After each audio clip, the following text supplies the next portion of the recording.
Hello, this is Patrick White from AA Commodities and Investments with your Tuesday, August 27th market recap video.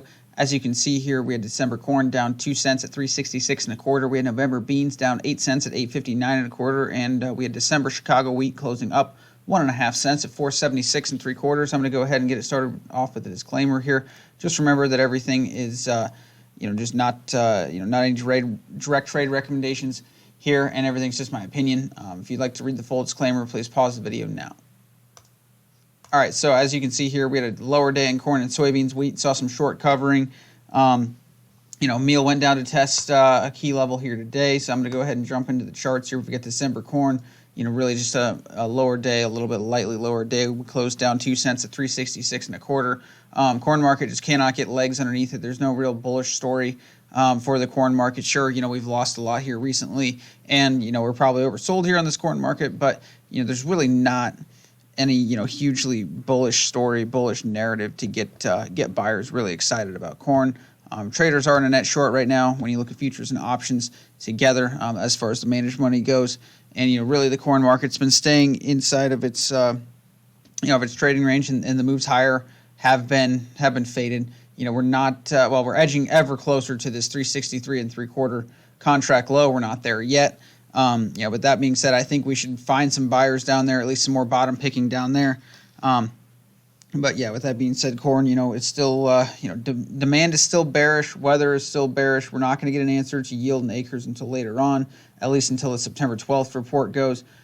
So I think that we're just going to continue to see a lower corn market before something fundamentally changes. Kind of the same story a little bit in the soybean market. We had the big news on Friday, and we were down 12 on the increased tariffs on soybeans and corn and wheat and things like that. And then on Monday, then it was reported that China all of a sudden wanted a deal. Then we find out today, well, the Chinese are reporting that, hey, no, we didn't actually call the White House, and we actually don't want a deal. So it's just a he said, she said, just a on again, off again type of rhetoric there. But with that being said, meal was able to stand in today.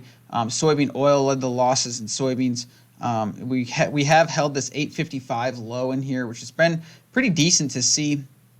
And our retracement rallies and things, they've been capped mostly by 380 and 373 to 375.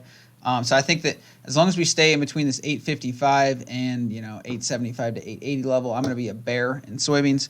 And I think that if we do break this 855 low level, that will break down to 845 and then possibly on down to 827, 830, 827 there. So, but with that being said, if I do become a bull here, it would be because we broke out of the 875 to 880 mark. So, soybeans is still demand concerns, from between the ASF and the trade war. And I think that just like corn and stuff too, the yield concerns aren't going to be talked about here for at least probably another week here until the WASD starts to get closer. So, and the meal chart, like I mentioned here, we went down and we tested this 295 level. That's been a pretty decent support level here for the meal market. And so they tested that and they held the 295 level. And really, what led soybeans lower today? Well, that was the soybean oil market. So they broke the 28.55 support that I had pegged, and we're probably headed down to like this 28 level for some solid support there. Cotton market, kind of the same thing here. We tested higher, much higher on the overnight here, and we've closed just fractionally higher, up 10 cents a bale here on cotton. We've broken down through this 55 support level. I guess there's the last kind of support level here at 57.50 or so. Getting this close below 58 here these last 2 days really hasn't been good, especially seeing this attempt to rally and then the cotton market just gets beaten back. That's really not good. So if we can get a close back above 58, I would think we'd stay in this range between 58 and 60. If we can't, if we start to break below this 57.50 level pretty significantly, I think we're probably going to be in free fall, and we're going to get another leg lower here until we find another base of choppy support like we've seen these last couple of weeks and just most of the month of August. So with that being said, I guess my next level is 55.66, I believe, and that goes on a weekly chart back to the October of 2016 lows. Just kidding, March of 2016 lows. And that low, this is on a weekly continuous chart, it was at 55.66 66, and that was for a nearby charge. So, yeah, with that being said, I think, if we do break that 57.50 level, we're probably headed down to that 55.50 level, 55.66 or so. Over in live cattle, really yesterday we had a pretty decent day just with the the U.S. and Japan agreeing on trade practices for beef and pork. I think it was the most bullish for the beef market. But, with that being said, we were still unable to break out of this 101 resistance level. So, even though we tested higher than it, still haven't been able to break above it here. And, we closed right back inside of the range today, kind of a deja vu here of these previous 2 days.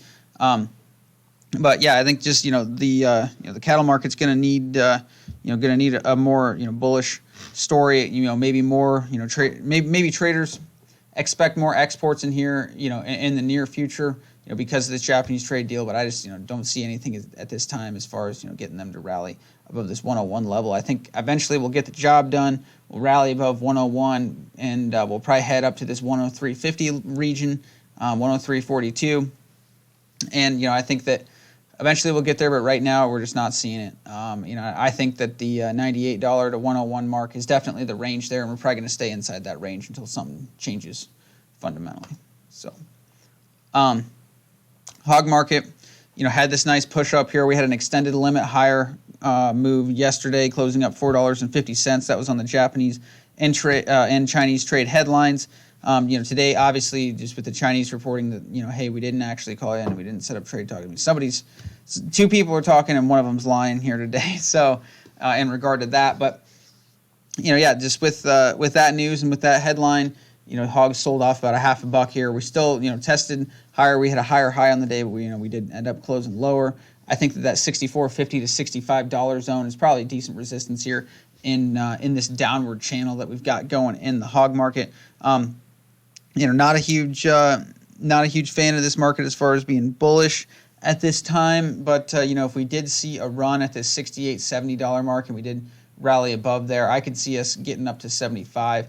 But right now, I mean, the market's just not showing me anything that's too, super positive. So I think as long as we can stay above the $61.50 to 62 mark, it is, relatively supportive. But at this time, there's nothing overarching that really sticks out to me as far as being bullish. I'm still bearish on hogs. So that's about all I got here. If you guys have any questions, feel free to reach out to me, 712-262-7606, or you can find me at aa-commodities.com. You can go on here, check out the website, and you can click on the newsletter. I send out a daily newsletter.